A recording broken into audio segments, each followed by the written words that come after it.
పల్నాడు జిల్లా నర్సరావుపేట మండలం జేఎన్టీయూ కాలేజ్లో రేపు ఉదయం జరగనున్న కౌంటింగ్కి అధికారులు సర్వసిద్ధం చేశారు. కౌంటింగ్ ఏర్పాట్లను మరియు స్ట్రాంగ్ రూమ్లను జిల్లా కలెక్టర్ శ్రీకేష్ బాలాజీరావు పరిశీలించి సిబ్బందికి తగు సూచనలు చేశారు.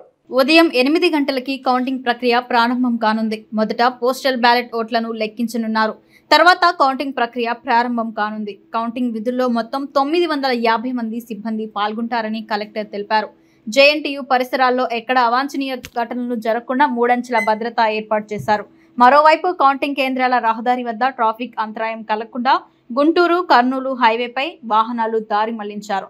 ప్రతి కౌంటింగ్ కేంద్రానికి ఒక అబ్జర్వర్, ఒక మైక్రో అబ్జర్వర్, సూపర్వైజర్లు, ఒక ఆర్ఓ కేటాయించారు. అధికారుల కింద సబార్డినేటర్ కోసం మరో 300 మంది సిబ్బంది కేటాయింపు జరిగింది. మొత్తం 14 కౌంటింగ్ హాళ్లు ఏర్పాటు చేసి ఒక్కో కౌంటింగ్ కేంద్రానికి 15 మంది సిబ్బంది విధుల్లో ఉంటారని తెలిపారు.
లేదు